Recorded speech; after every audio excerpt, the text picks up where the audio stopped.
have in our midst Murshid Sheikh that will take us through that.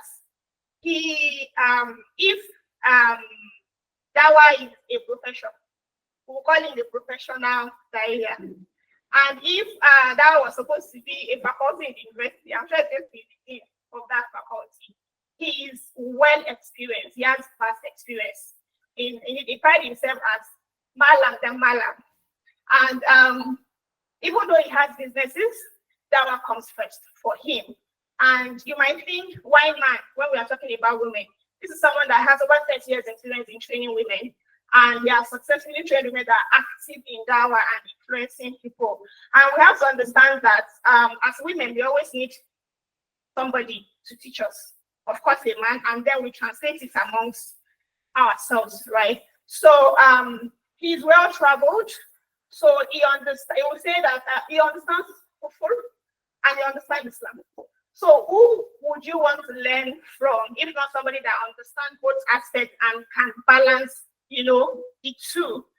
So he's here not. Sometimes he's here not just because of Murshid, but because he's the most qualified person to take us through this topic. So I want us to bring out our pen and paper. If it's your phone notes, please bring it out. Let's have this mindset that this is worship, right?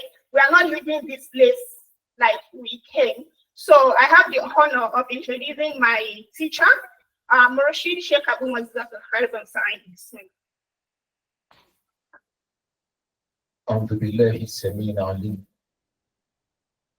من الشيطان الرجيم بسم الله الرحمن الرحيم إن خير الأمور كتاب الله وخير الأدي أدي محمد صلى الله عليه وسلم وشر الأمور محدثاتها وكل محدثة بدعة وكل بدعة ضلالة وكل ضلالة في النار أشهد أن لا إله إلا الله وأن محمد عبده ورسوله أدى الأمانة وبلغ الرسالة وقاتل الكفار وعبد ربه حتى أتاه اليقين. السلام عليكم ورحمة الله وبركاته.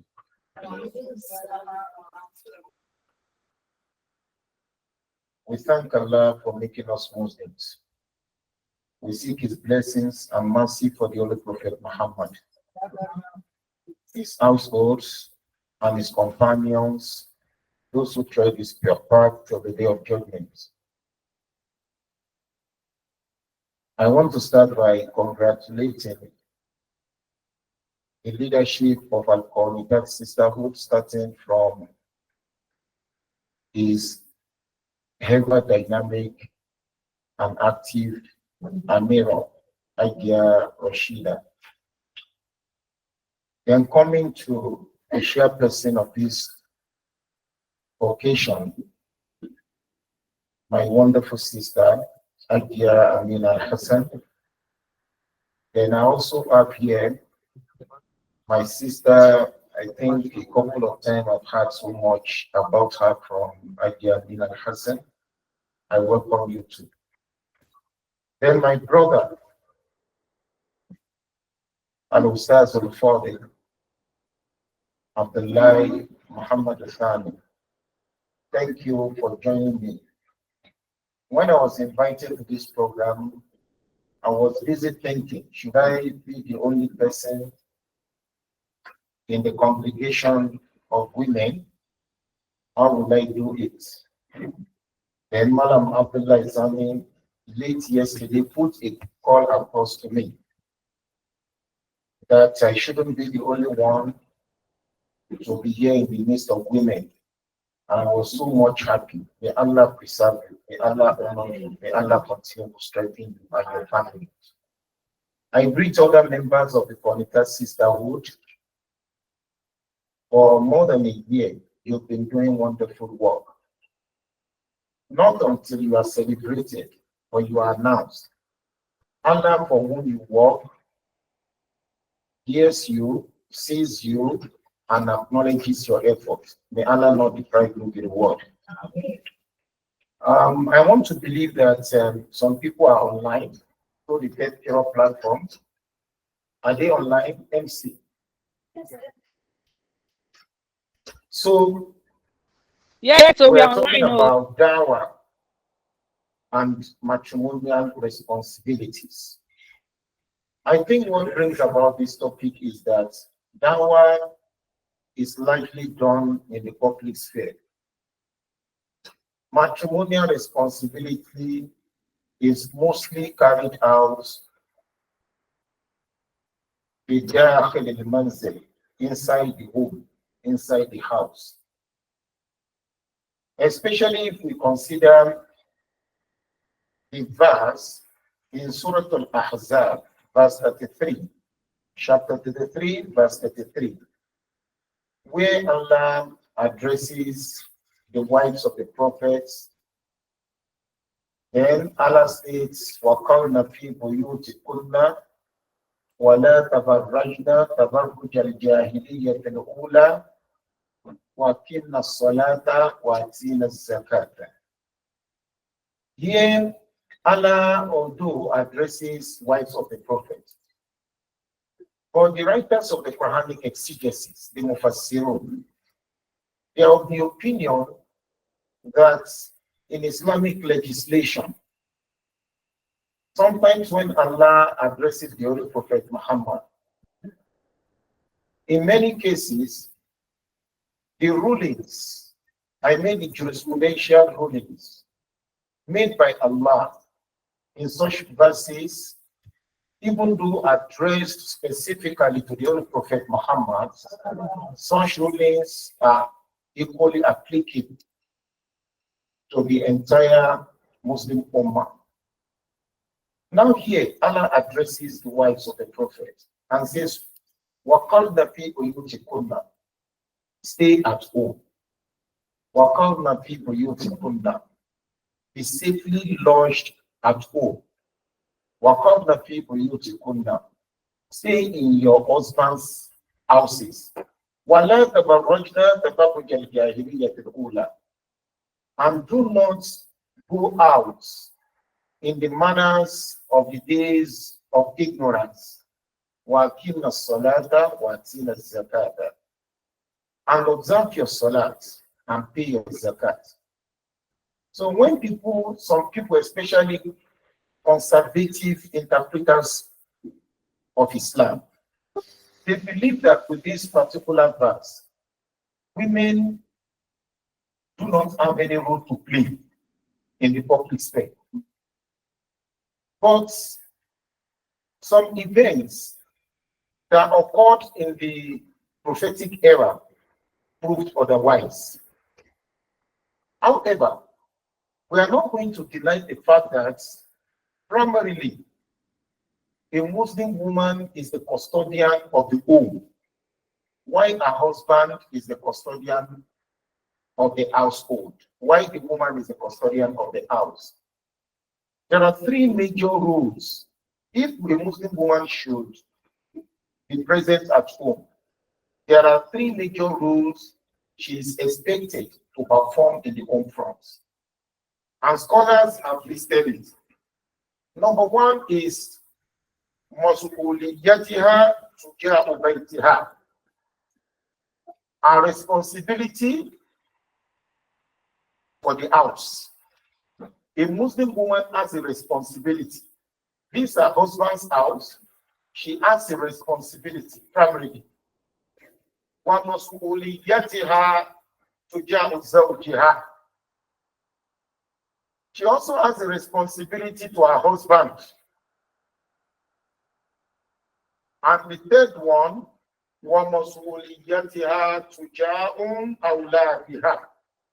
She has a responsibility to her children.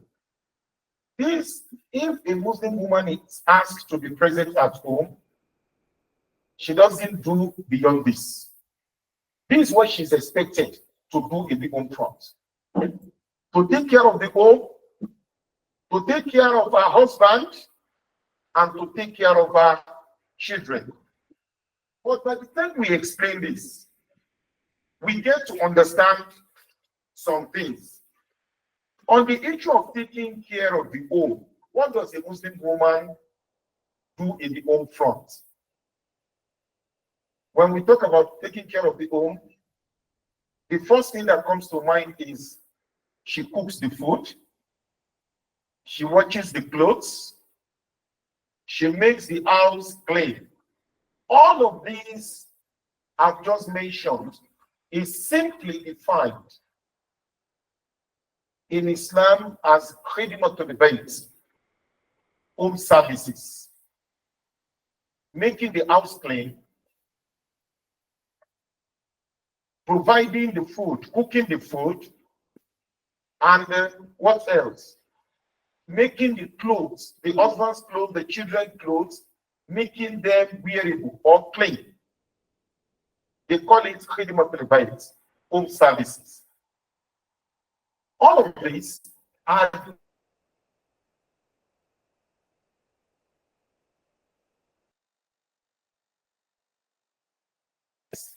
I'm talking about Asian scholars have engaged in serious debates about this. And the opinions that normally top the arguments is the one upheld by Imam Abu Zakaria and Nawawi, who believe that khidmatul bayt, all of this, Allah does not make them compelling, obligatory upon a woman.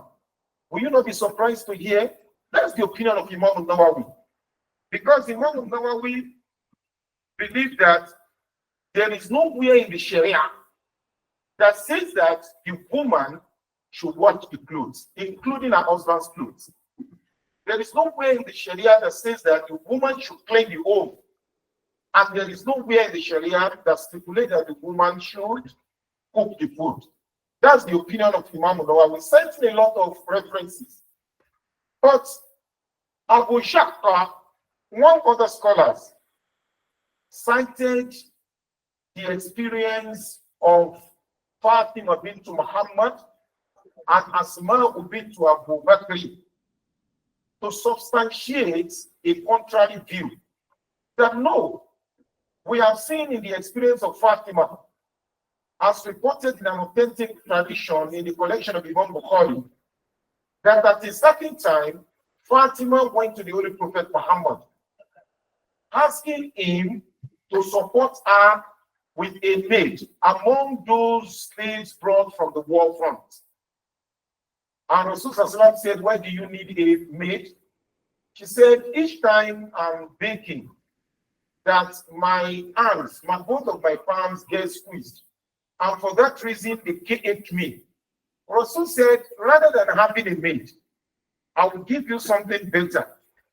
You do Subhanallah 33, Alhamdulillah 33, Allahu Akbar 33 at bedtime.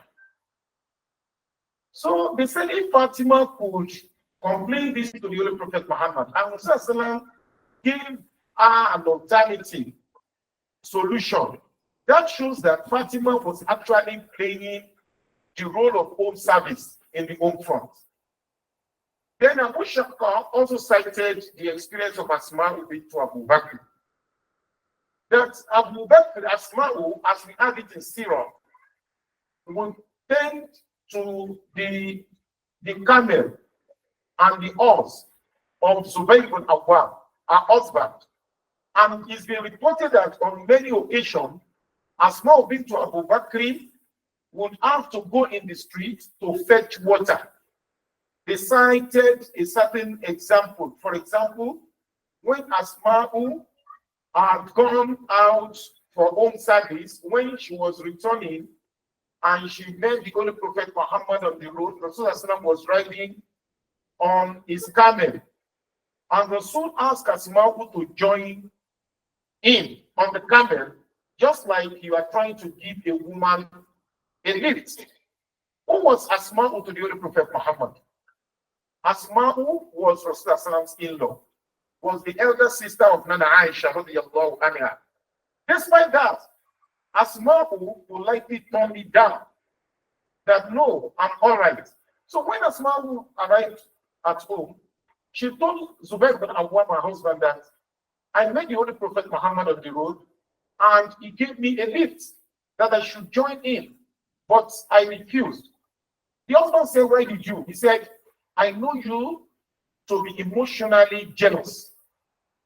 That if he comes around to drop me now, you might not be comfortable. So Ben bin Awam was further infuriated. And he said, how will I be jealous of your interaction with the Messenger of Allah? I would have loved that you join the Messenger of Allah on the right.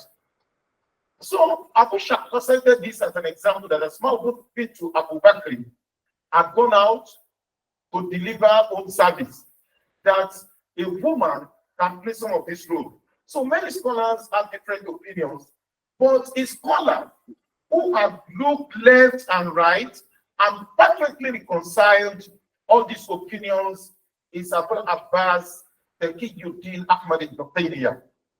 Ibn Taymiyyah said, no, that this is how it is done. Although we can't find in the Sharia a categorical injunction or stipulation, maybe in the prophetic hadith or in the Quran, enjoining Muslim women to carry out these home services.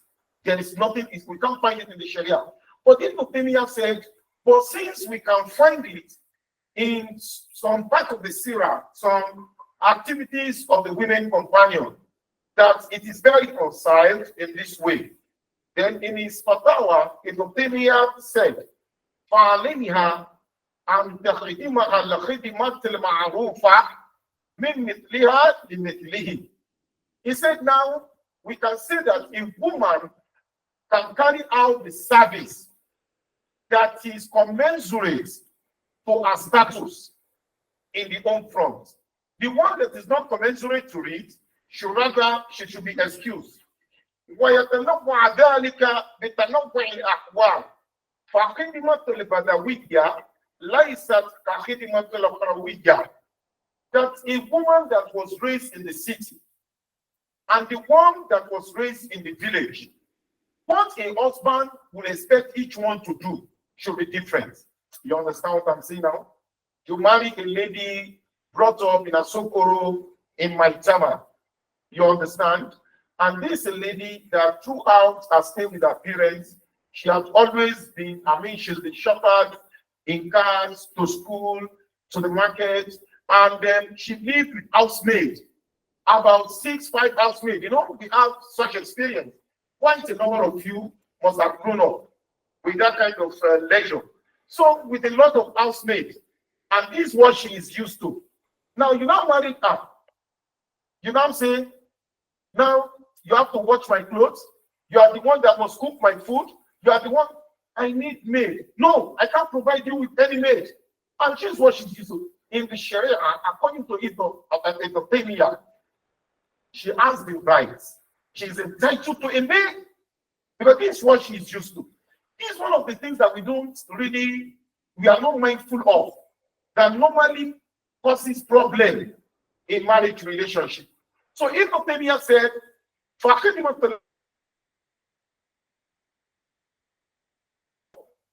in the village to render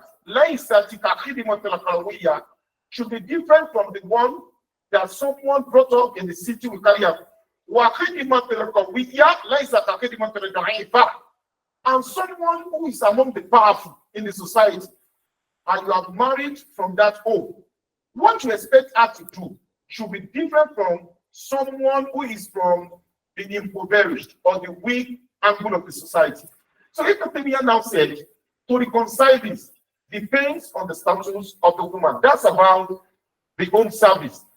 Now, having said that, in Islam, there is another thing that is also the responsibility of the Muslim woman at home. That is our responsibilities to our husband. On the issue of this responsibility to our husband, that one, there is no any argument, no controversy. It's compulsory. In fact, if you read some sayings of the Holy Prophet Muhammad and some injunctions of the Quran, you'll be tempted to assume that is a woman a slave? No. It's to her honor. All what she's asked to do to make her husband happy is for her. Like Abu Umama, what the Yahweh Anihu, I've reported one tradition of the Holy Prophet Muhammad, which perfectly defines a woman's responsibilities to her husband. And he said, the Messenger of Allah said, Mastafad al-Mu'min ba'da taqwa Allah, khayran lahu min zawjati salihah. Nothing is beneficial to a man apart from the piety Allah has given him. If Allah makes someone a godly conscious person, Allah has made someone pious.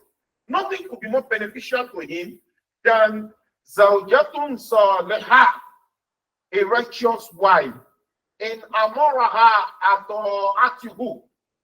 That when you command the woman to do something, Atihu, he will obey you. A woman that is never disobedient. Wa in nadara ilayha sarratihu. And when you just shift your gaze to look at your wife, sarratihu, you become so pleased and happy. I'm really happy that Allah has given me such a beautiful wife. No woman is beautiful and no woman is ugly. That is why a poet said, beauty lies in the eyes of the beholder. What does that imply? That is what you perceive to be beautiful that is beautiful. It's not the color of skin that makes someone beautiful. At the end of the day, it's about the adornment. Someone assumed to be beautiful in the public. When you see her early in the morning, just awake from sleep, ask men, they will tell you that she will appear as the ugliest person. And someone known to be so ugly in the public, when you see her well adorned, artificially beautified, you will assume that she is the most beautiful person. And you can know it. There are a lot of things, you understand, a lot of deceptive things women put on their faces. And not only faces this time around, the way they pack even their chest, they pack even every part of their body. And they appear so original.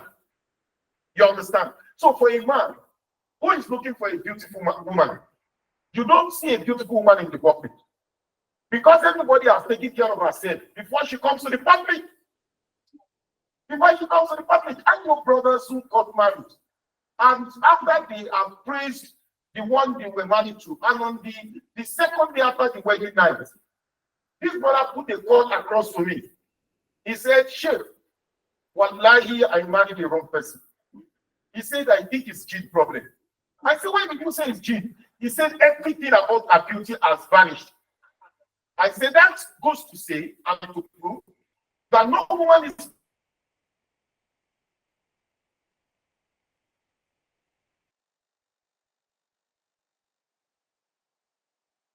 pleased. That is home front. Don't forget that we are talking about inside the home. A woman must appear ever attractive. Whatever you are going to do that, it's not when you are going out in the street. Because those who wait for you in the street, they are thieves. They admire another person's property. A woman has only one sole admirer. Sole admirer. Whenever you come across a man in your place of work and says, "How you look so beautiful today," you should know that you yourself, not if you are committed sinner. In whichever way you have packed yourself to have attracted a man and to have inspired him and probably seduced him to admit such a deceptive compliment. But this man might not have said the same thing to his own wife, because the wife in the home front lives carelessly, dresses carelessly. Why do you need to make that makeup? Why do you need to wear that leggings, that hot pants, that provocative attire, those tight things around your waist, around your bone, around your breast? Why do you need to wear them inside the home front with that in the home front? May Allah rectify our fears. So when in Nazara ilayha sarratuhu, and when you look at her, it is pleased. Wa in aqsama alayha abarratuhu, and when the man swears, I swear by Allah, my wife will never do it. Abarratuhu, the woman will put the man right. وَإِذَا غَابَ عَنْهَا, and when you are absent from her, حَفِظَتْهُ فِي نَفْسِهَا, the woman will protect you in herself. وَمَالِهِ, and will equally protect your property.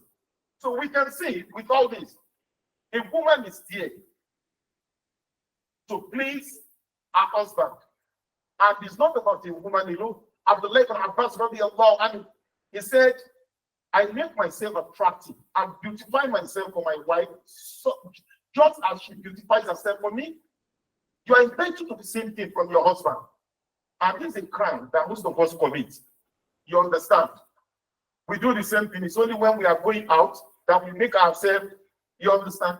But at home, you know, but because when they say it's man's world, I'm not here to justify that statement, but we also need to correct ourselves. But I can't find any man here to address except what I have to learn. So you have to start doing it. You understand? And I hope you will not direct it to me too. So now, you cannot see the extent Islam has gone to make a woman, to make her husband happy. So much that Islam wouldn't hesitate to make her compromise her spiritual devotions. How does it happen? When the Holy Prophet Muhammad said that La tasumu al-mar'atu wa ba'duha shahidun illa bi'idnihi. No woman should make tatawwa fasting. You cannot fast tatawwa, voluntary fast. Wa ba'duha shahidun, and your husband is at home, did not travel illa bi'idnihi, except with the permission of your husband. You can fast. You can only fast. So it's not about you just being away on Thursday, on Monday. And just like, you know, fasting has become part of us. And you just say, every day that your husband is present, every day, and he has not traveled in Islam, a woman must take her husband's permission, seek her husband's permission. And that's why, because you might be fasting, and your husband may choose to just seduce you and ask you to break the fast. Let me tell you an interesting thing. Because we all fast. You know, a man can just wake up and be fasting. And because of Monday and Thursday, almost everybody in my house, I mean, women, children, everybody fasts. Daddy, I now remember this service. I now said, these people they don't even consider my rights. You get it about this. And what life happened. And I told my wives that they should go and break their fast. He said, "You can we break our fast?" I said, "Because you did not seek my permission to fast." They said, "No, we have not. You've not been seeking your permission." I said, "You must break it." One life they broke the fast. I just wanted to exercise the power given me by Allah. And to make them to realize that it is sunnah, just as the fasting is sunnah, that your husband, you can look at it, you want to stand for tahajjud, and your husband just tie you back, that I need you. You understand? That's spiritual devotions. This is one of the factors considered by scholars to say that woman will have to struggle so hard to get to paradise. May Allah rectify our affairs.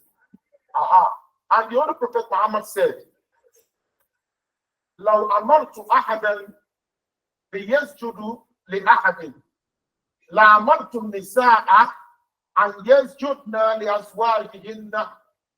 If I need to command anybody to prostrate for anyone, I would have commanded women to prostrate for their husband.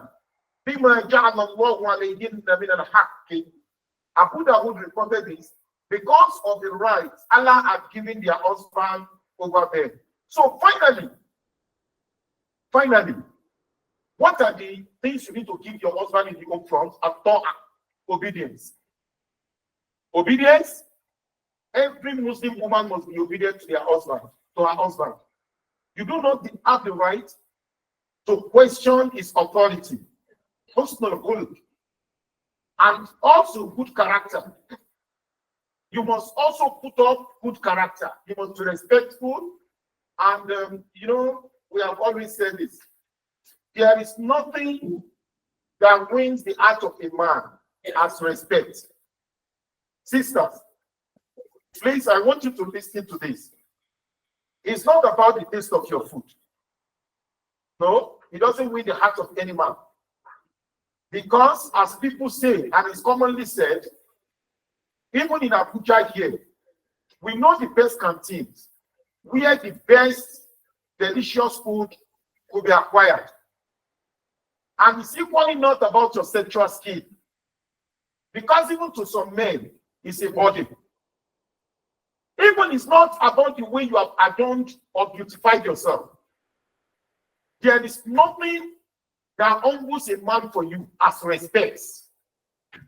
Wallahi, those of you who raise your voice upon your husband, you run down his honor, his integrity, you ridicule him, and you drag the authority of the home and the family with him. You are only doing one thing. You might not lose that marriage, but you will never be happy. You will never be happy in that marriage. Oftentimes, when sister brings up issue to us that they are not happy in marriage, we realize that except in few occasions, when we have dictatorial husbands and oppressors as husbands, oftentimes we see that they have not really accorded their husbands the due respect. Make your husband your hero. It is not bad when you call your husband Ya Mawlaya, my Lord. It's not the Lord with which Allah is identified. It's the Lord used in the law court. The Lord used in the law court, it is not criminal in jurisprudence. When you call him my Lord, Ya Mawlaya, my master, of course it's your master. Allah has given the entire authority and absolutely in his care. May Allah rectify our affairs. So, husband of God, good character in the home front, kitman al asrar, and keeping your husband's secret is another thing. And scholars in this secret, what they mean by secret here, that is so fundamental, is the secret concerning the limit of the sexual skill. Of the sexual skill. You do not have the right to announce to the world the limitation of your husband's sexual skill. Yes, there's nothing wrong if there is any problem pertaining to the limitation of sexual skill. There's no problem seeking help. Maybe from the conventional medication, from the herbal therapist, or what have you. But you must not celebrate his mistakes in the public, after healing, and also beautification. So, among the things you need to do in the home, good character, obedience to your husband, keeping his secret, after healing, adornment, and beautification. Yes, you are working. As you are given it a woman, you are whatever work you are doing, you are cooking in the kitchen, you are cleaning, whatever work you are doing, you must remain adorned and beautified. Maybe you have not found yourself in this kind of situation. When you are committed to work, you are really working. Maybe cleaning, you know, when women are busy cleaning, and the husband walks past you, and he doesn't touch you. Your husband has not just come. However old is your marriage, even if it's about 35 years in marriage, while you are doing that work, maybe you are cleaning wherever you are cleaning the toilet, you are cleaning the home, you are cooking the food, and your husband does not touch you and sometimes fondle you, just playfully. Kai, you are not in a marriage. I'm talking authority. You are not in a marriage. So how will this happen? Until you are able to make yourself so presentable and admirable that carelessly or subconsciously your husband attempts to touch you, to fondle you, because he owns you. I don't know if you understand. If it has come to that level that your husband can just touch you, cannot know that you are in control. Not until you drag your husband. But if you are the one that always cry for notice me. Can't you notice me? Some of you will plait hair and you will cover it. Some of you even wear hijab and jilbab in the home front. All of these are very strange in our religion. You don't wear hijab in the home front. You don't even wear your scarf in the home front. You don't even dress as you cover everything. All those things that those criminal-minded ladies are wearing in the street, they are meant for you inside the home front. May Allah subhanahu wa ta'ala rectify our affairs. Then lastly, at-tawasi bil-amri bil-ma'ruf wa nahy anil munkar. Another thing you do in the home front is you and your husband must engage in dawah work. We call it in dawah. For those of you whose husband has not been consciously involved in dawah, trying to work around it, a family that is devoted to dawah will be blessed by Allah with righteous offspring. Allah will take charge of the affairs of the home. You understand? You must be a dawah family.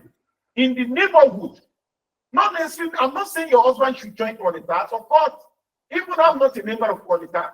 But what happens is that non-Muslims in the neighborhood must identify you as righteous people, as people who are different, as people who are kind.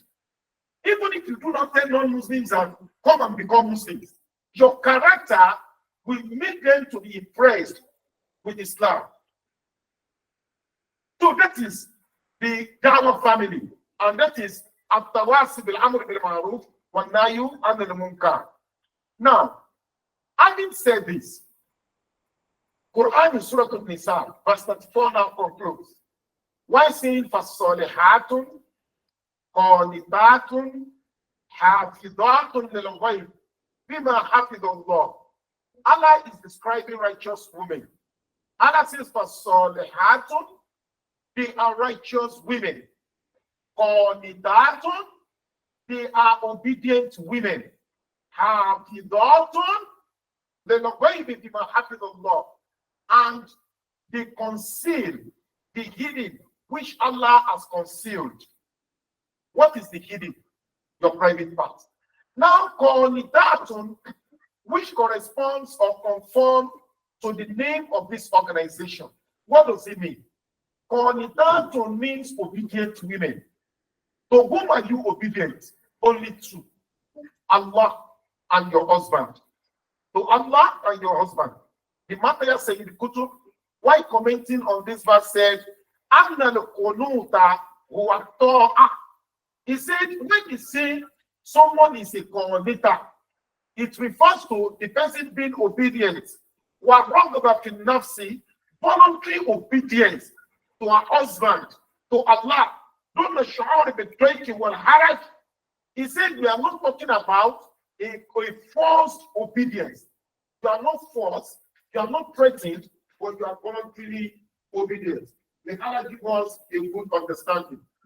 Now, when we now say you should be obedient to your husband, that obedience is as much as it does not violate the law of Allah. If your husband commands you to do something that contradicts a categorical injunction of Allah in the Quran, you cannot. And if it's against what the Holy Prophet has said, because the Messenger of Allah said, there is no obedience in disobedience to Allah. You cannot obey your husband. Like we have always said, my husband said, the sex he enjoys is through the anus. Why the Messenger of Allah said, do not approach your wife through their anus. You can't obey that. Your husband said, I'm irritated by salat, and I don't want you to pray in this house. In fact, if your husband said that one, and he insists, that's Allah has dissolved that marriage. For a Muslim, Allah has dissolved. However romantic the marriage may be, however lovely he might be, the marriage comes to an end. This Ramadan, I don't want you to fast. and not with any justifiable reason. He might have said that with concern for your health, and there is no any justification. I just don't want you to fast. You know the marriage comes to an end. That's a kind of in violation of the law of Allah subhanahu wa ta'ala. May Allah give us a better understanding of what we are learning. Now,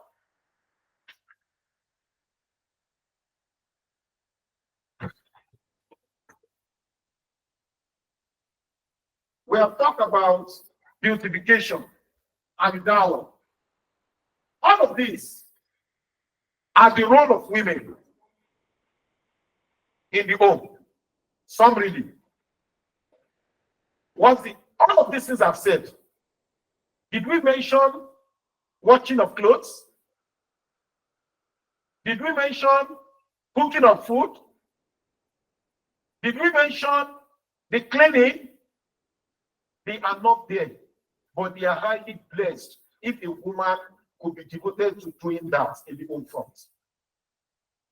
If a woman can be doing that, wallahi, you win a lot of blessings, because it's one of those things through which you win the love and happiness of your husband. But it's not a kind of primary responsibility, because I need to make this clear so that I'm not going to produce rebellious wives from this presentation. May Allah rectify your affairs. I'm only telling you what is found categorically and what the Islamic scholars have said. If a wife comes home and tells me that I'm no longer taking care of this, I'm no longer doing this, even me, who has read and studied all these things, not to have talked about your husband, I will not take it easy. You understand? Yes, we are only telling you the truth about it. Then more importantly is children upbringing. Is another role that you need to play. That one lies squarely on your shoulder with the support of your husband. That's what Islam says. This is what Islam wants. But do you know that all of these I've just said, they explain the reasons and what kind of people you to put now. Stay in your homes, which was addressed to the wives of the prophets, and which should be equally be emulated by us. Stay in your houses. Stay. Take care of all those things. Make your husband happy. Be available for your husband seductively. Take care of your children, or bring them, and take care of the homes, home services. This is what you do in the home. But at a certain stage, women feel the need and the urge to be in the streets and in the public. Is it permissible? This one now brings us to the discussion of the theme under review or under discussion. Is it permissible for a Muslim woman to be in the public or to be in the streets? Or does a Muslim woman have a role to play in the streets? Before we talk about that of a Muslim woman, before we answer that question, let's quickly talk about the life of women in Europe, in the Western world, maybe in the 14th century. I'm not going to talk about the medieval period. Let me just talk to recently. In about 15th century, what was the life of women in the past? Women were confined to domestic sphere alone. It was believed that a woman did not have any role to play in the society, while public life was reserved for men. That was how it used to be in Europe. And also, for example, in medieval Europe, women, they were denied the right to own property. We all know this, to study and to participate in politics. This is well known. It's well documented in books of history. Even at the end of the 19th century, women did not possess what is known as franchise, the suffrage right, that is the right to cast a vote. As late as 19th century, in some part of Europe, it was still being debated if a woman should be allowed to partake in the political process.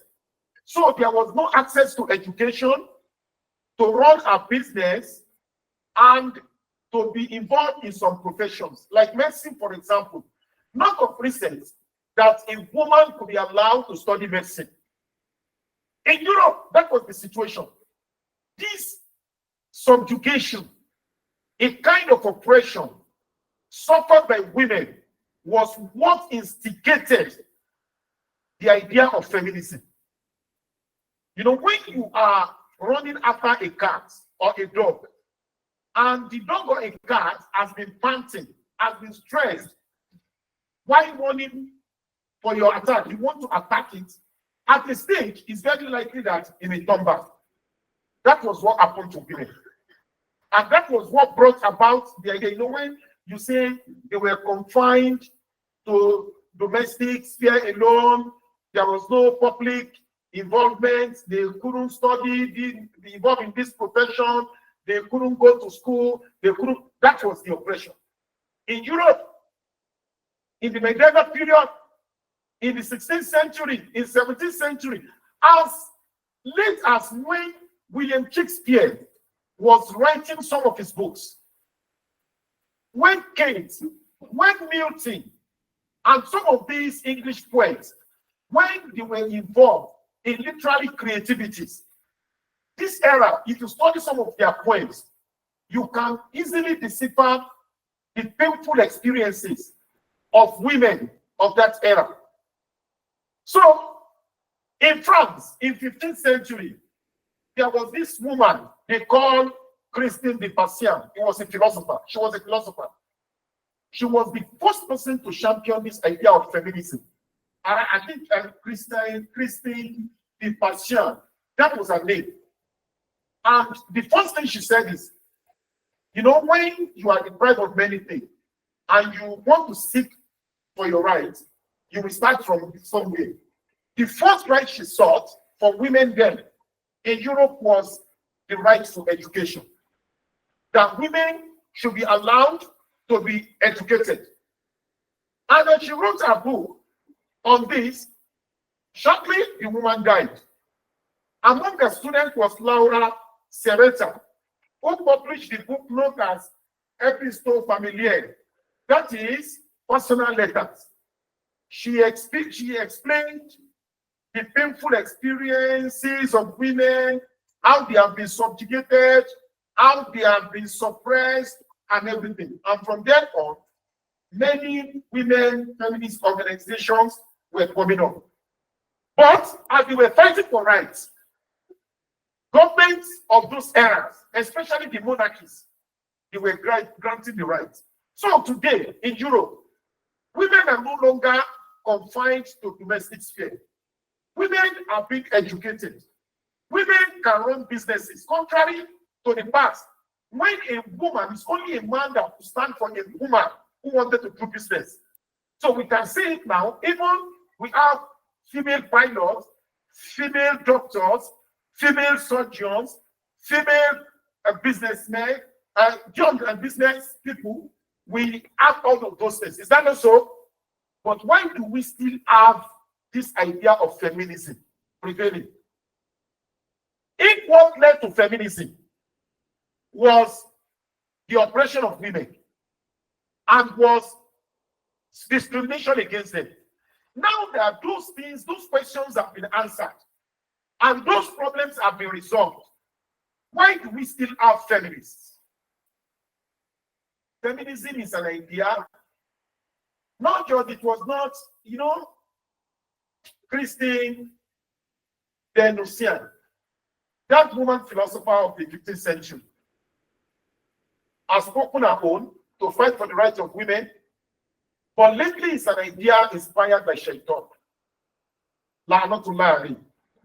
And I will explain some things about modern feminism. A lot of things could be responsible for it.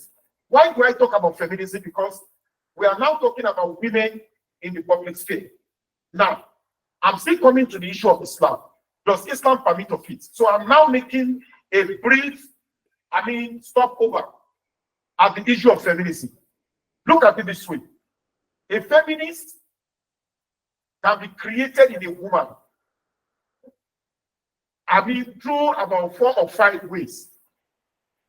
We have feminists produced by academics. We call them academic feminism.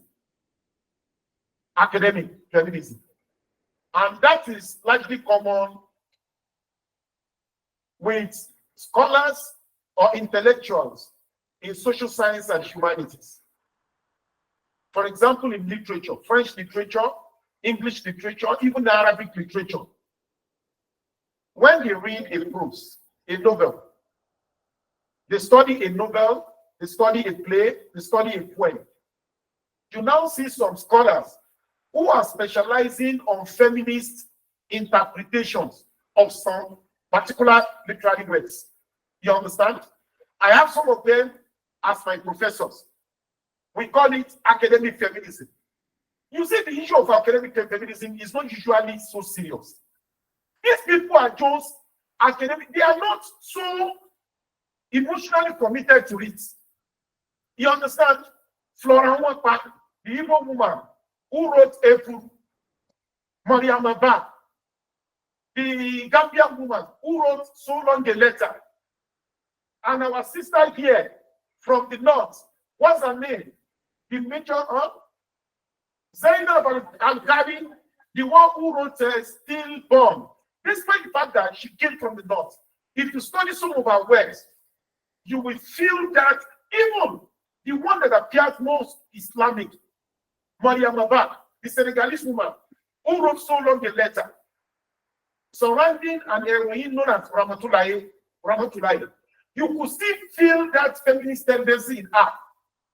So most of the women in the literary world, you understand, most of them, even not only that, those who did political science, not only that, those who did philosophy, those who did sociology, in the area of social science and humanities, produce academic feminism.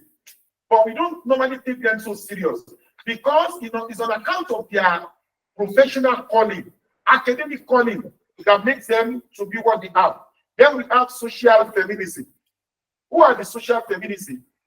Those ones, they just become feminists on account of interactions. You understand? They have friends who hate men, who always talk negative about men, who always talk about the equality of men and women, and they are carried away. And those are the people that do some of these terrible and dangerous courses, short courses. When they can tell them that you can be yourself, when you have problem, you can survive, you can outgrow your problem, you can do. And as they were teaching them some of these doctrines, they did not tell them about the role of their husbands. They have not understood. They did not include in what they are teaching them. They are only talking about the self. There is no problem that is not conquerable. You can enjoy it and be this. You can do this, you can do that in their subconscious mind. The role of the husband has been eclipsed, has been completely eroded. Are you with me? So the only thing they are saying is that they can evolve, they can be better, they can be greater, and social feminism normally comes up. Most of those women, even the Muslims, they don't know that they are feminists. It's only through their speech. If you can discover that this person is finished, he may be praying, he might be wearing a hijab. Wallahi, I wouldn't want to be specific with some of these satanic courses people take online, physical, because the minds that teach you some of these things is kufu mind. The person that did not even know who was Muhammad, did not know what is the Quran, and you are in a problem, and they are trying to give you a way out of the problem, and most of those who fall for social feminism are those who have found themselves in a certain predicament. Either they want to be rich, or they want to be free, or they want to grow, or they want to be successful, or they want to break out of failures. They either rectify our fears. Then number 3, I'll talk about feminism by academic pursuit and feminism by social orientation. The third one is ideological feminism. Aha! Those are the real feminists. Those ones, they normally come out in the public that they are feminists. In fact, they don't fear.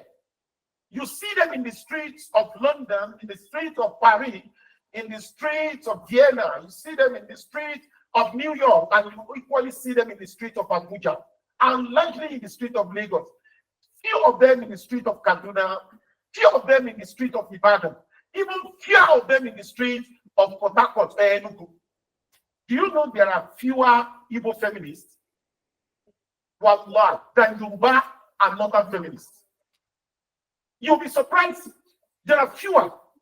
You know the reason? Because in Igbo land, they are more adherent to culture. Are you with me? And that's why sometimes their men go overboard in oppressing their women. As soon as your husband dies like this, your head will be shaved. You will be asked to drink the bath water of the corpse to prove that you were not involved in killing. It was so oppressive. So feminism will be so difficult to come on. So that is what we call ideological feminism. So in the case of ideological feminism, this one are the real feminists. They come out, they champion it, and they equally mobilize people for it. Are you still with me? Then we now have the worst of them. Feminists or feminism by marital failures. When some women fail in keeping their marriage, they become feminists. You understand? They feel oppressed in the marriage. I hope they will give all the lights, organizers. Some women, and this is much, and this is where you Muslims have to be very careful. You know, the Holy Prophet Muhammad, he told the companions, he said, I do not fear that in the Arabian Jazirat al-Arab, in the Arabian Peninsula, I do not fear that people will ever worship idols. But what I fear, there are some things that could be worse. And Rasul was talking to the companion one day, he said, even if you are free from major sins, what I fear for you is the committal of small sins. Because small sin can evolve to become a mountain. Sisters, if you cannot become a feminist by social orientation, you can't become an ideologue feminist, and you can't hold on to academic feminism. If you are not careful, you may not escape the idea of feminism by marital failures. How does it come? You have been in a marriage. Unfortunately, you were married to an oppressor, a man who does not appreciate you, a man who does not know the limit of his own right and does not know the extent of your own rights. An irresponsible man. He may even be a cheat. You have married that person. And you know marriage is one thing. Marriage is a dark market.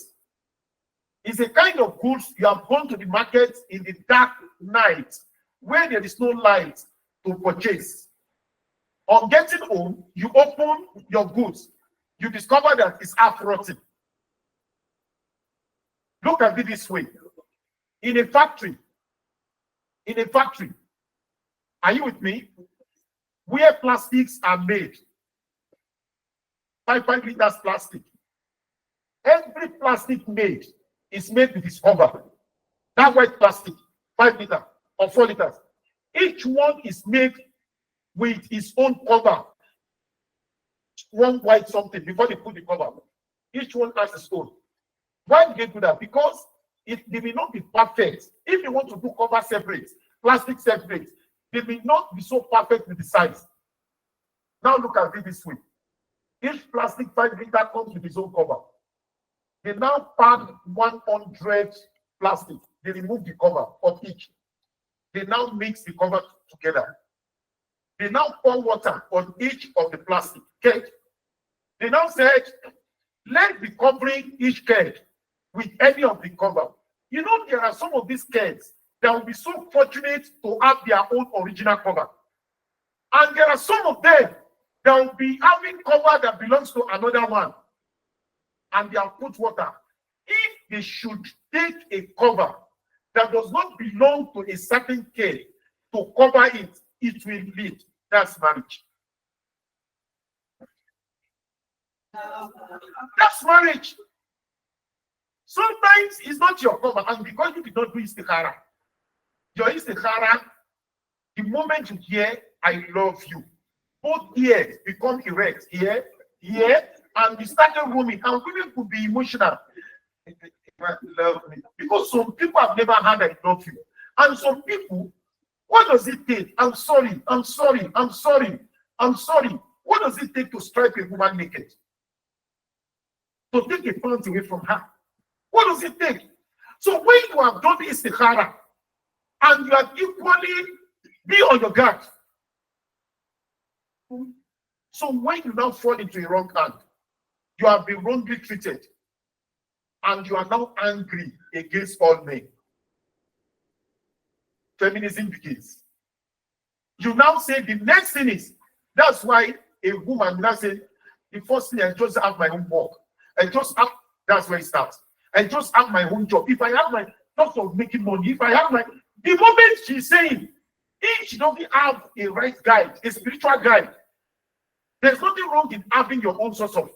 Do you understand? But if that one is now caused by a certain oppression, you understand? You are on the way to destruction. Ordinarily, if you were not married or you were married, to whomsoever you are married, you are entitled to having a source of income. But if it is now inspired by the idea that you have been oppressed by a man, you don't know in your subconscious mind, you are preparing for war, not only against him. Because the moment you get that thing, you will fight back. Especially you now tread the path, and now make it economic explosion. Boom! You now become rich. Allah put baraka. Or you now leave that marriage on account of frustration. You want to marry another person. That another person will suffer the consequence of what you have suffered from it. That's when you talk about your right. You become so vulnerable and you come in with determination to push back.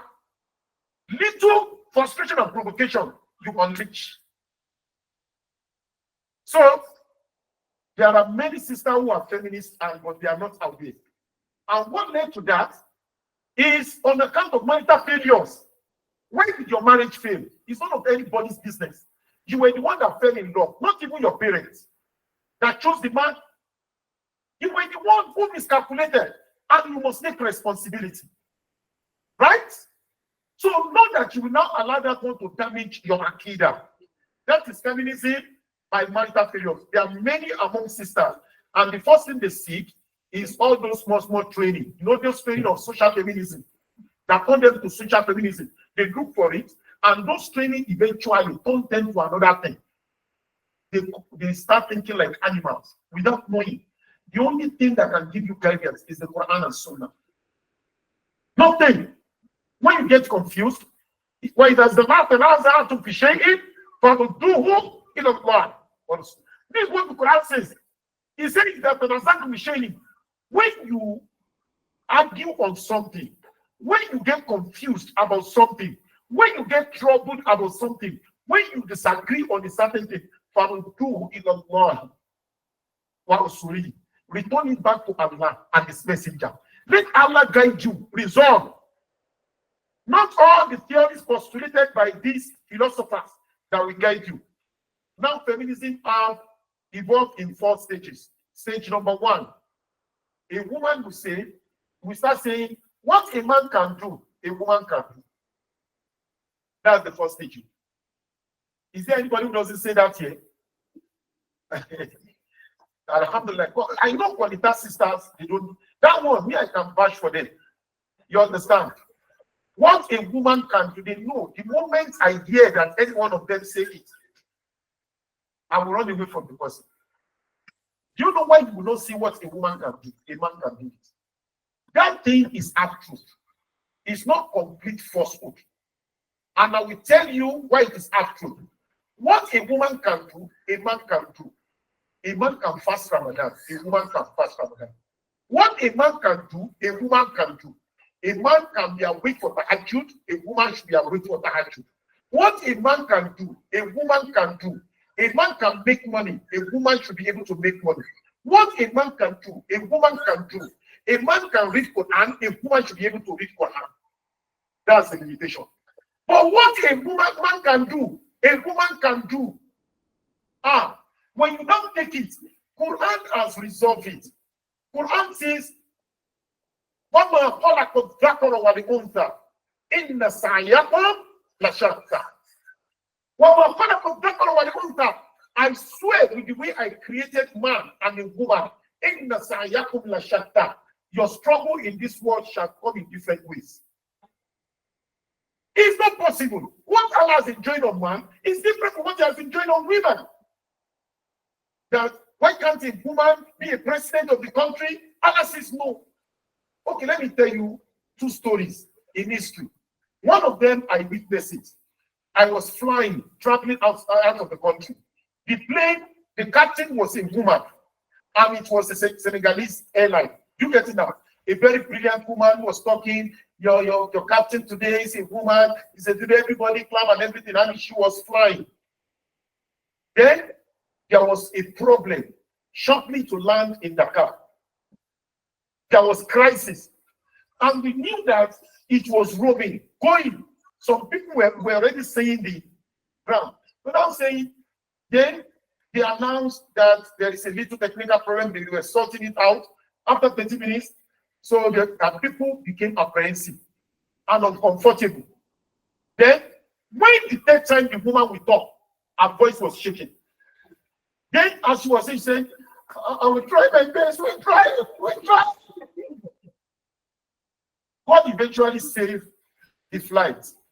But I heard later, when apology was sent to passengers, I got the information that the woman was sacked. Because in air flight, you know that even when there is crisis, those cabin crew, they pretend to us as if all is well. They will just be doing this, because they are the one we are looking at. If we see them scared, we know they have experienced flying. We see them scared, you know that the people know the way, don't miss the way. You understand? So, this woman, now look at that. What a woman can do. Now, another thing was what happened.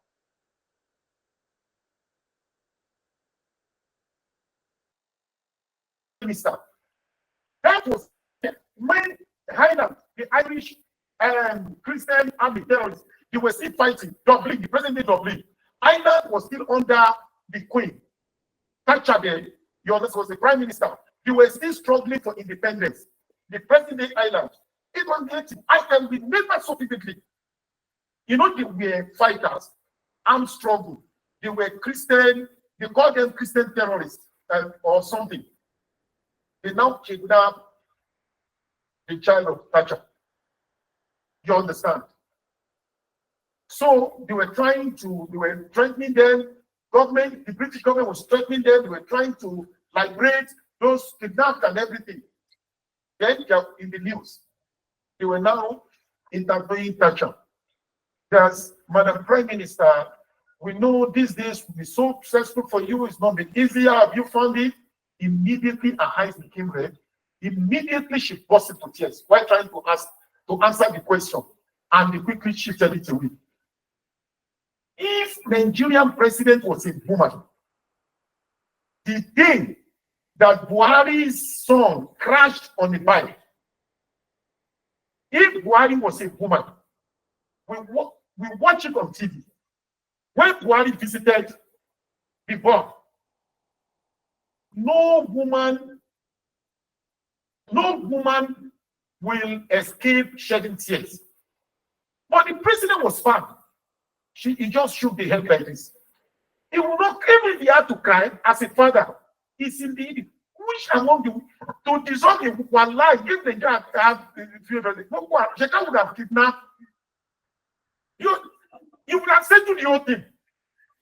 The issue would have, I think, it would have said, but you will see strong men as the leader of the country.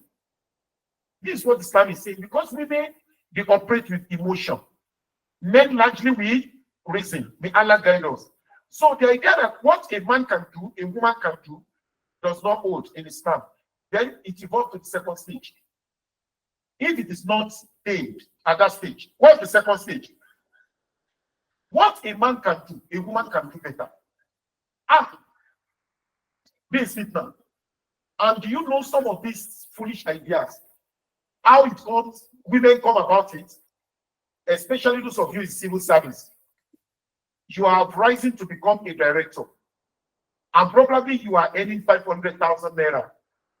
And there is amongst the people working under you, Mr. So thing, among your subordinates who is earning 300,000, 350. This Mr. So thing, let's say Mr. Adam. Mr. Adam has 2 wives or 3 wives. You are the director, you are earning 500,000. You are married to your husband, right? And you have 4 children. This your subordinate in the office, earning 350,000, has 8 children and has 2. And they are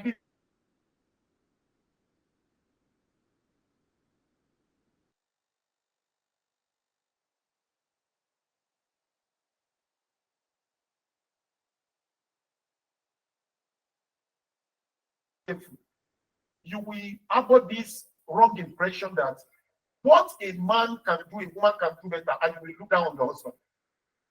You will not wait and say something. Please don't disturb me. The man, whenever the man spoke before, then you will try to, because you wouldn't want to lose your marriage. If the man spoke, then do your worst. Do your worst. If you want me, I will go.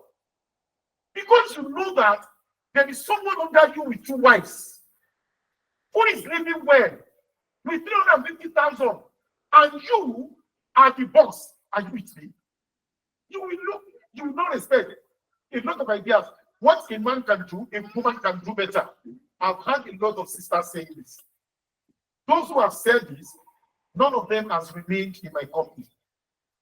Because the moment you tell me that, the moment I see that it's so difficult for me to make you see reason in respecting your husband. I'm not saying your husband is perfect. There is no any perfect man anywhere. There is no any perfect man. A husband that does not lure you into kufr. A husband that does not threaten your life. A husband that is not luring you to mental health issue. Please continue to endure and pray for him. But if any one of these things I've just said is threatened, you are free to back it peacefully. So this is the second stage. What did I call it? What a man can do, a woman can do better. Then the third stage, a woman does not need a man at all. Use this one. A woman does not need a man at all. Okay, what do we need a man for? For economic sustenance. Is that not so? What do we need a man for? For sexual satisfaction. Is that not so? What do we need a man for? For advice and guidance. Is that so? Now let's talk from the head, from the last one. For advice. You have become a counselor, a coach. People bring issue to you. You have settled a lot of matrimonial problems. They look up to you. You are the one that could advise other women. You are the one that could put many homes right. So, what's the big deal that you want to do your business? That your husband will be there to advise you. Number two, sexual satisfaction. You have heard about a lot of vibrators. Forget, there are many non-living things up there that can do the same thing. Someone told me that. We're trying to settle the issue with her husband. He said, Sheikh, leave that one out. Many non-living things, object, mere object can do even better. Can I control how he does it? That one, I'm the one that will control it. You know that one is gone? That a woman does not need a man. Number three, you have gotten the money. Many women are obedient and subservient to their husband because of economic survival. That is why the moment the man is broke, he loses honor. Sisters, fear Allah. The moment the man is broke, he loses what? Honor. May Allah guide us. Then the last stage. Okay, before I go on, okay, the last stage is the first stage. Men must perish for women to live. What did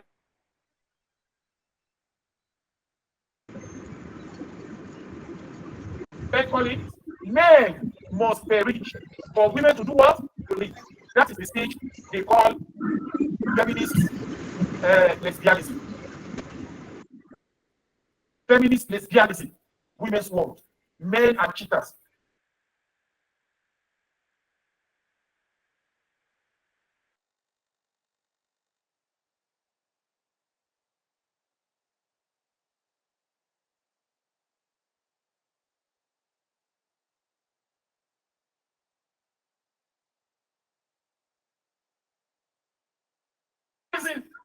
There is no one single lesbian that is not feminist.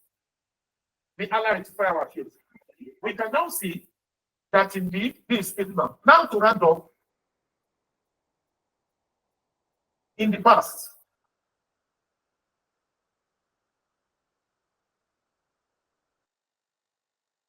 in the time of the Holy Prophet Muhammad, strictly confined to domestic field.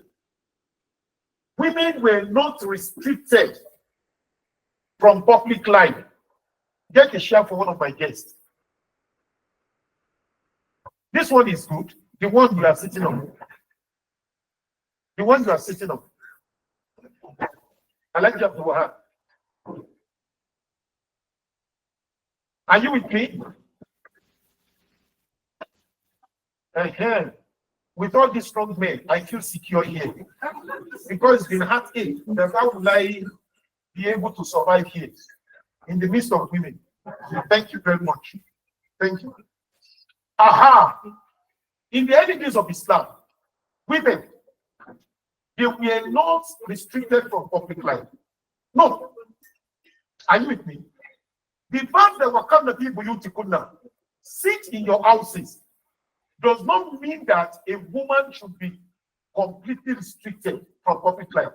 In fact, the companions of the prophets, they were the best interpreters of the Quran. In fact, the actions, their actions are reactions, because Qurans were revealed as responses to their actions, reactions.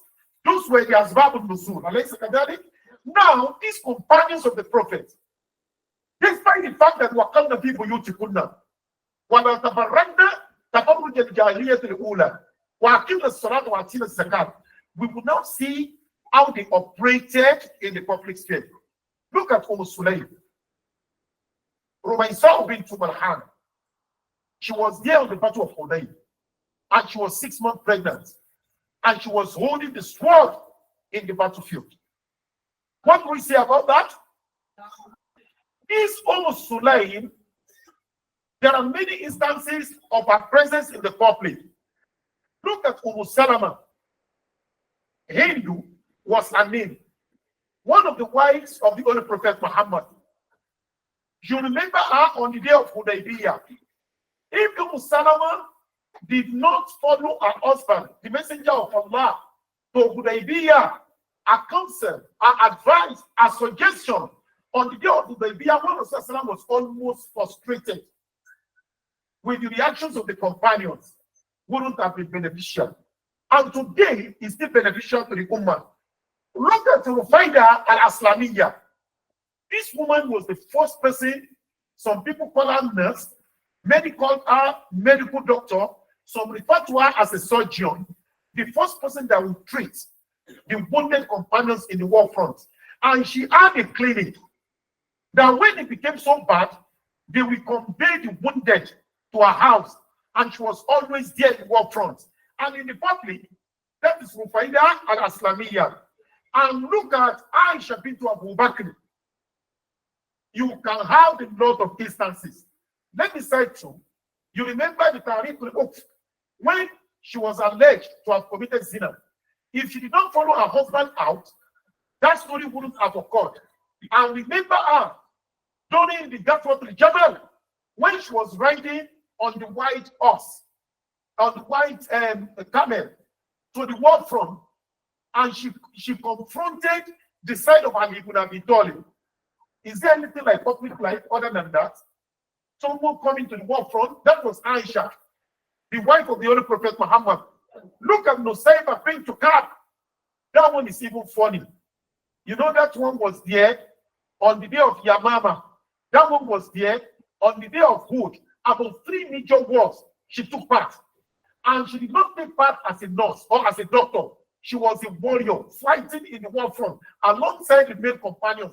And she sustained a lot of deep wounds. And in that war, she lost 3 of her children, including her husband. Was that not a conflict line? And look at Khawla bint Thalaba. Khawla, you remember her? If she was not in the public, she wouldn't have encountered Umar al-Khattab. In the days of Umar al-Khattab, Umar was coming like this with his servants. Umar was the president of the entire Muslim world. As he was coming, Khawla was coming from the other side. They just met. Khawla said, Umar, you know, when they said salam alaikum, Umar could recognize her that it was Khawla. Khawla who recognized Umar as the president. Khawla now was going to Talaba said, Amir al-Mu'minin, Umar al-Khattab. Umar, oh, you commander of the faithful. I remember the days when you were a small boy and they used to call you Umayr, little Umar. Now you have grown into adulthood and people call you the commander of the faithful. But the world and the life of the believers are in tension. People find it difficult to eat. Fear Allah. You shall account for how you govern the world. And Allah will, and as he was saying, talking, Umar was trembling. Umar was trembling. Now that she was older than Umar, then Umar burst into tears. Then the servant of Umar tried to caution her. You are talking to the commander of the faithful. Umar said, leave her. Why will I not be lenient, gentle? Will I not cry at the caution of a woman who spoke before the prophet and Allah heard her voice in the 7th heaven?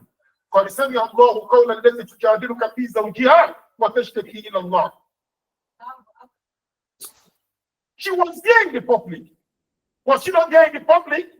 Who else? And Kulthum bint Ali ibn Abi Talib. Kulthum was a very young lady. Let me tell you how young was Kulthum. Fatima bint Muhammad was the last child of the Holy Prophet Muhammad.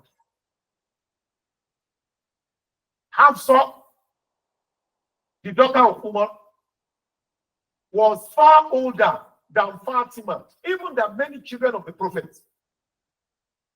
So Fatima had about 5 children of 4. Among the children of Fatima was Hassan, Hussein, Zainab, and the last of her children was Kulthum. This Kulthum was married to Umar al-Khattab as the last wife. For those of you who consider age barrier in marriage, Kulthum, the last child of Fatima, was married to Umar ibn al-Khattab. You can imagine the age of Umar. Umar, the friend of Rasul sallallahu alaihi wasallam. our grandfather. One day, and you are supporting the friend of my family. Did you give me your daughter to marry? Did you give me? Maybe you went to go and look husband and said I should pray for her. Don't let's expose ourselves. Just leave it. Like here. Jari is one of my sisters that as I was talking. So you know what happened that day? Umar and Kulthum at night, when everybody was sleeping in Medina, they were just tuning to see if there's any security challenge, and they saw someone right in the bush. Umar now told Kulthum that, wait, my lord, let me see what is there. He now saw a man. One old man said, "Ya Abul Arab, old man, what are you doing here? Who is there?" Umar could notice there was someone there, groaning. What is happening there? The man said, "Mind your business." The man did not know that it was Umar. Mind your business. Mind your business. The man's wife was in contraction, in labor, trying to give back. Mind your business, and you can't go beyond where you have. Umar said, "Is there anybody there?" He said, "It's my wife, and he's groaning in labor. I'm really frustrated about this community, about the town of Medina. We have a president, and the president will be sleeping somewhere. The Amir al-Mu'minin. When we are in pain, there is nobody to help me." He said, "Who is the president here?" Umar asked. He said, "Umar bin Khattab, and he will be somewhere sleeping when we are in pain. Is it not his responsibility to set some guards in the city to monitor if there's anybody in distress so that they can assist?" Umar said, "So your wife is in labor?" He said, "Yes." Umar now said, "Is there anything I as an ordinary person can do for you?" He said, "It's none of your business." Umar rushed to Kulthum. God Kulthum that, "Lord, Allah has provided us the opportunity to do a good deed. There is a woman in labor. You as a woman can go there under the tent to assist the woman in the bush." Kulthum rushed down and assisted the woman to, when the woman went home to bring food and to get water, hot water and everything. So as the woman was delivering, so woman was hanging somewhere. Where the man was sitting was with the man. I brought all those things. When the woman delivered, Kulthum now shouted that, "Amir al-Mu'minin, give your friend, the old man, good news. His wife has just delivered a baby boy." Umar said, "Alhamdulillah." So the man now had Amir al-Mu'minin. He now said, "Amir of where?" Umar said, "Don't worry, leave that. Oh yeah, take this food to your." The man now came. He said, "Are you the Umar?" Umar said, "I'm the Umar. I'm the servant of the nation." So the man regretted. I wanted to. Umar said, "No, it's okay. It's okay." If Kulthum was not available in the public, that welfare work, that humanitarian work, that rescuing someone at the brink of death, how would it have been possible?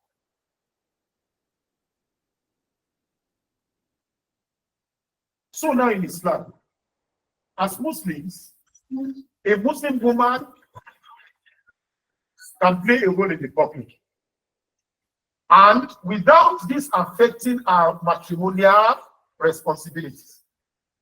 Because our public roles, the public role of a male and the female in dawah, they are not different. And Surah At-Tawbah, Allah explained this. When Allah says, Surah At-Tawbah, verse 71, Allah says, وَالْمُؤْمِنُونَ وَالْمُؤْمِنَاتِ بَعْضُهُمْ أَوْلِيَاءُ بَعْضٍ يَأْمُرُونَ بِالْمَعْرُوفِ وَيَنْهَوْنَ عَنِ الْمُنكَرِ وَيُقِيمُونَ الصَّلَاةَ وَيُؤْتُونَ الزَّكَاةَ وَيُطِيعُونَ اللَّهَ وَرَسُولَهُ أُولَئِكَ سَيَرْحَمُهُمُ اللَّهُ إِنَّ اللَّهَ عَزِيزٌ حَكِيمٌ. Allah says, وَالْمُؤْمِنُونَ وَالْمُؤْمِنَاتِ, the believing men and the believing women. بَعْضُهُمْ أَوْلِيَاءُ بَعْضٍ, they shall work together. بَعْضُهُمْ أَوْلِيَاءُ بَعْضٍ, they are enemies unto each other. يَأْمُرُونَ بِالْمَعْرُوفِ, in commanding what is right, in doing dawah. وَيَنْهَوْنَ عَنِ الْمُنكَرِ, and in forbidding people of evil. وَيُقِيمُونَ الصَّلَاةَ, all of them must observe salah. وَيُؤْتُونَ الزَّكَاةَ, and they must all pay zakat. وَيُطِيعُونَ اللَّهَ وَرَسُولَهُ, and they must, both of them must obey Allah and His Messenger. أُولَٰئِكَ, those people among men and women, سَيَرْحَمُهُمُ اللَّهُ, Allah shall be compassionate with them. إِنَّ اللَّهَ عَزِيزٌ حَكِيمٌ. Can you imagine this? Allah says men and women must do dawah. It's a Quranic verse. Then, apart from this, we know surely that the only Prophet Muhammad, addressing the women companions, said, Man nafasa al mu'min kurbatan, women companion, anybody that removes any pain for a believer, may be dunya, among what will cause pain in this world. Someone is hungry, you feed the person. Someone is naked, you clothe the person. All these activities of qualitat. You understand? Allah will remove pain away from him among the pains of the day of Qiyamah. وَمَنْ يَسُرُّ عَلَى مُعْسِرٍ يَسَّرَ اللَّهُ عَلَيْهِ فِي الدُّنْيَا وَالْآخِرَةِ. And whoever makes things easy for people, Allah will make things easy for him in the day of Qiyamah. وَمَنْ سَتَرَ مُسْلِمًا سَتَرَهُ اللَّهُ فِي الدُّنْيَا وَالْآخِرَةِ. And whoever covers the naked, the nudity, the secret of a Muslim, Allah will cover a secret. So, feeding the poor, clothing the naked, is a responsibility that Muslim women must be part of in the public. Not only that, even the act of doing dawah. But there are conditions. If women must be in the public, number one, it must not affect their primary matrimonial responsibilities.